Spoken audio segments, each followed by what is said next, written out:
Hello Map Lovers, tudo bem? Eu sou Manuel Correia, sou licenciando do curso de Geografia, né, pela parte da manhã, e estou aqui com a nossa queridíssima e ex-presidente da MapGel, Milene Dantas. Olá pessoal, tudo bom? Meu nome é Milene, como o Manuel bem falou, eu sou ex-presidente da MapGel, sou licencianda em Geografia pela UFPE e atualmente também eu sou conselheira da empresa. Certo, gente. Em comemoração aos 4 anos da MapGel, a gente vai começar esse novo quadrozinho aqui nas nossas redes, que é um podcastzinho que a gente vai falar sobre alguns assuntos que são pertinentes ao geoprocessamento, à geografia em si. Então a gente vai trazer várias pessoas legais, várias pessoas do curso de geografia e até, se for necessário, de alguns outros cursos também, para poder a gente trabalhar esse assunto. Como a gente recentemente teve o processo seletivo dos trainees da empresa, a gente vai usar o tema que foi usado na redação desse processo seletivo, que o tema é o papel do geógrafo frente à urbanização turística na orla nordestina. Bem, gente, a gente consegue perceber que essa urbanização acelerada, ela acontece porque existe um alto investimento do governo, no turismo.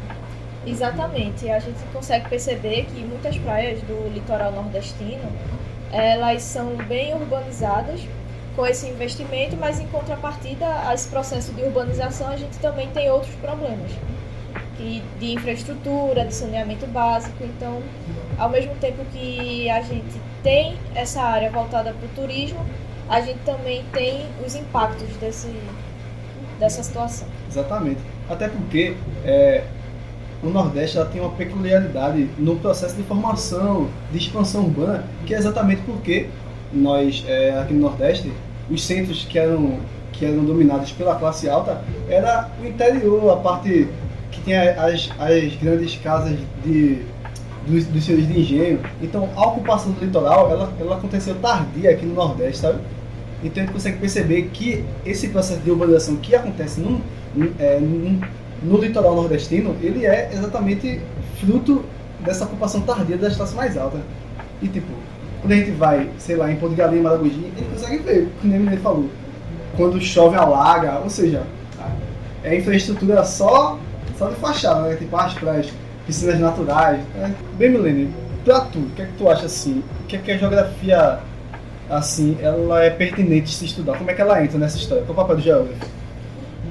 Então, a geografia, né, é a ciência responsável por estudar os espaços, né, as dinâmicas populacionais, e o processo turístico acaba abarcando toda essa questão. Então, desde os problemas iniciais de urbanização e essa urbanização voltada para essa área do turismo, até os problemas que são decorrentes disso. Então, problemas voltados para o saneamento, para a infraestrutura, econômico também, até que ponto o fato de ter um turismo naquela área e se investir tanto no turismo naquela área é realmente rentável para a economia daquele local, como impacta os moradores que já existiam ali, se eles vão precisar sair, se eles vão precisar ficar. Mas tu não acha que falta alguns cargos de liderança que sejam ocupados por geógrafos? Porque a gente consegue ver, por exemplo, assim, outro ponto, falando assim de governo e papel de geógrafo, a gente consegue ver quando acontecem as chuvas aqui no Recife, que a gente não tem assim, geógrafos na defesa civil, por exemplo, sabe? Tem engenheiros, urbanistas, mas que tipo...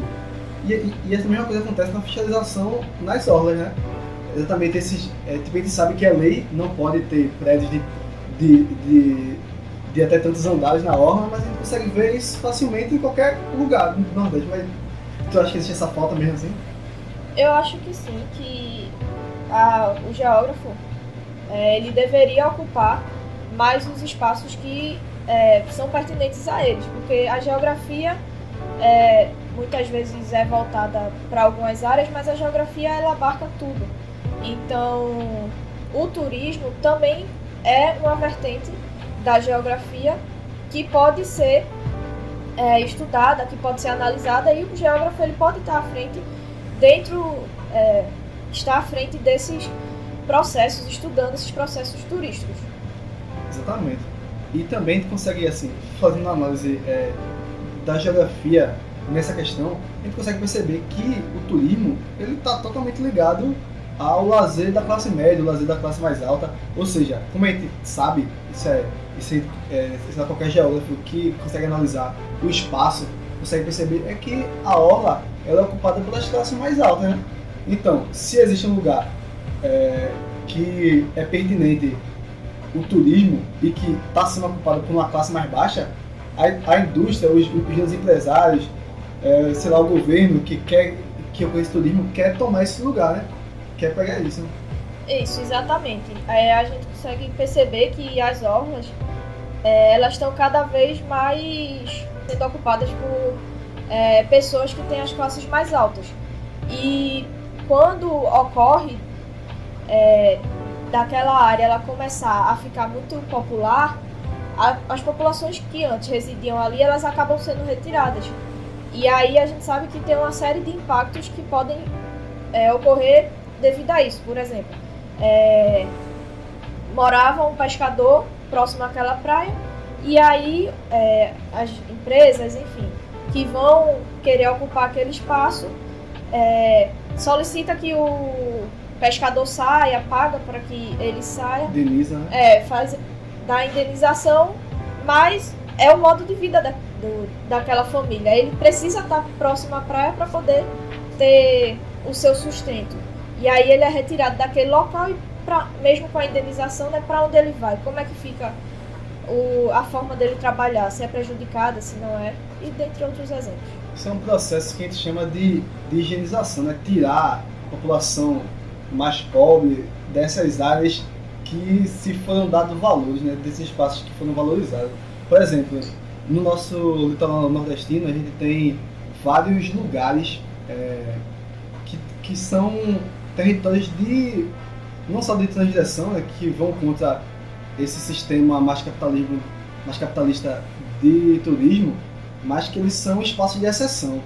Que é, por exemplo, a prainha do Canto Verde, ou Ponta Grossa, que fica no litoral do Ceará, que elas são comunidades exatamente de pesca, comunidades que trabalham com esse turismo comunitário, esse ecoturismo, que é exatamente para poder atrair pessoas para o turismo lá, mas que não necessariamente se curvam a grandes empresários, grandes imobiliárias, usando essa valorização do espaço para poder se beneficiar. Muito pelo contrário, eles recebem muitas represálias, tanto do governo quanto de grandes empresários, que sempre ameaçam tomar aquele espaço, porque lá é um lugar muito bonito, uma praia muito bonita, bem localizada, mas exatamente ocupada pela população mais pobre. Entende? Mas o que é que tu acha que o ecoturismo assim, pode trazer? Tu acha que é pertinente assim? Eu acho que o ecoturismo é uma maneira mais sustentável, é uma forma que a gente pode utilizar para tentar diminuir os impactos que essa urbanização desenfreada, né, ela acabou ocasionando nas orlas. Talvez a maior dificuldade seja ter o apoio de grandes empresas e até mesmo dos governos para que essas medidas elas consigam ser tomadas. Mas são várias as atividades que podem estar relacionadas ao ecoturismo e que não necessariamente que não vai degradar a natureza, né? Então, trilhas,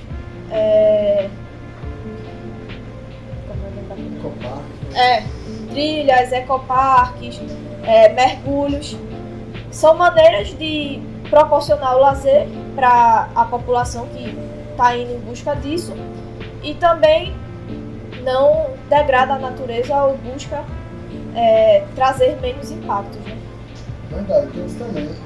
A gente consegue ver, por exemplo, como a gente já está construindo essa ideia já de que essa urbanização no litoral, essa urbanização turística no litoral, ela é um processo higienista. A gente pode ver, por exemplo, sei lá, em Porto de Galinhas. A gente sabe que lá antes era uma comunidade também, uma vila de pesqueiros, né? Que as empresas foram aos poucos tomando espaço e hoje em dia o que a gente consegue ver é a falta de infraestrutura total da cidade. No verão, quando a cidade está muito cheia, sempre falta luz, chove bastante e alaga o calçadão ali, que todo mundo fala bem, sempre alaga. Então, a gente consegue ver que é sustentável para quem, né?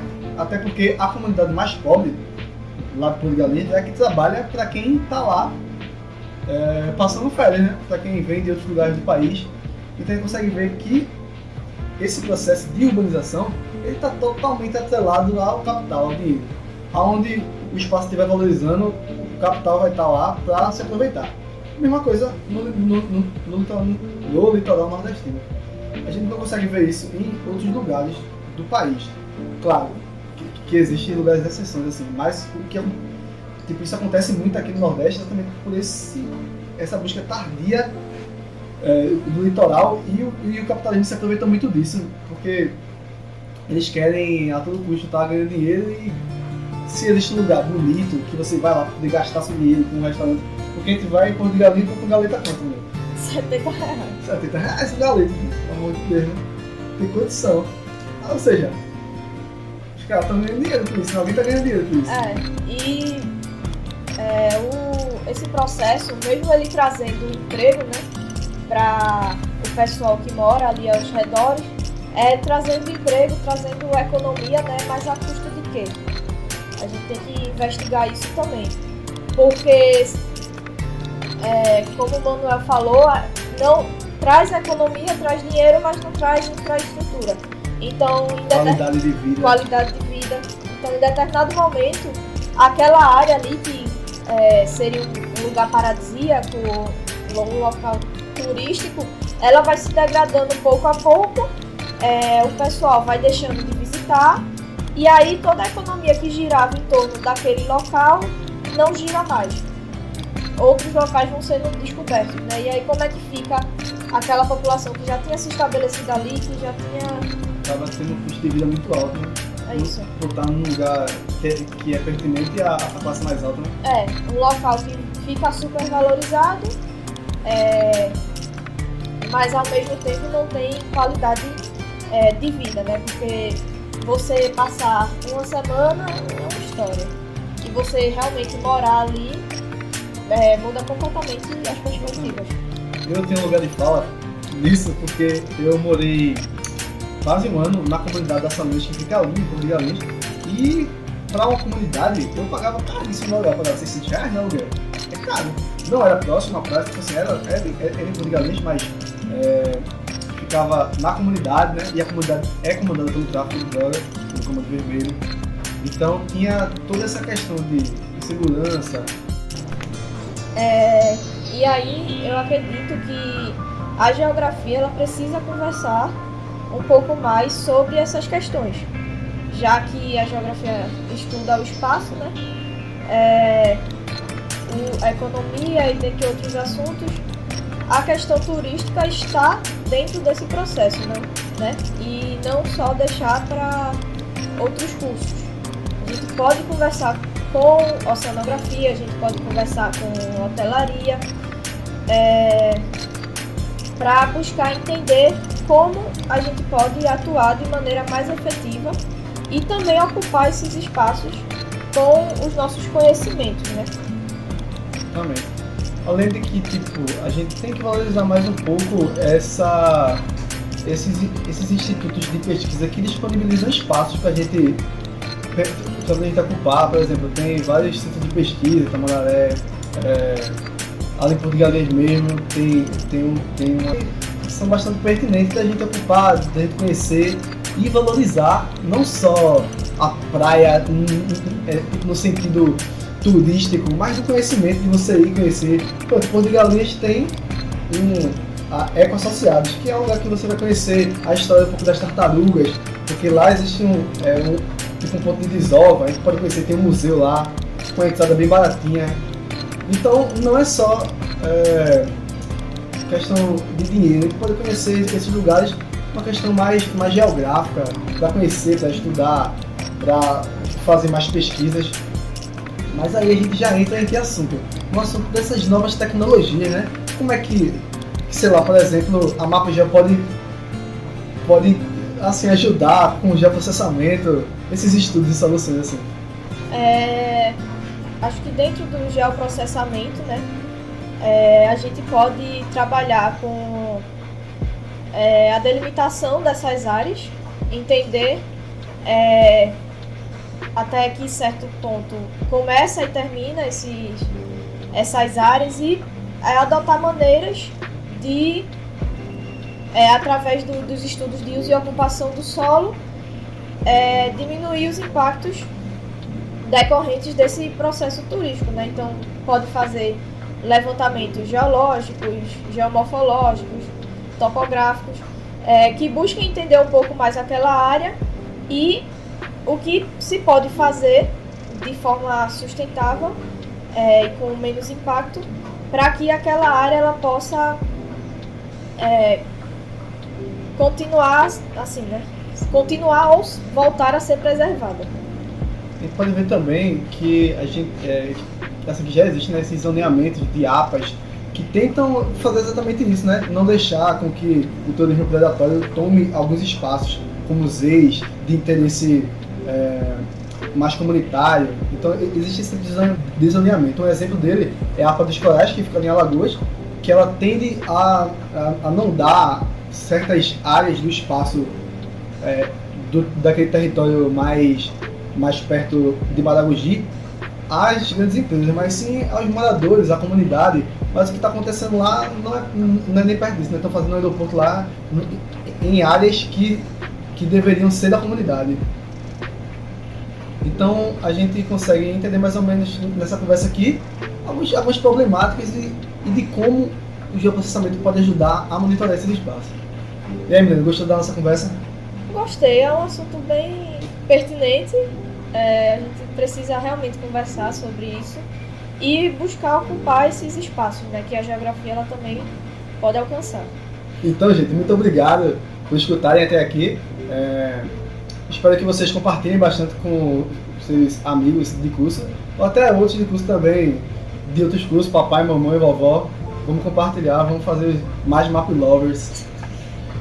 Então, nos vemos na próxima. Até mais.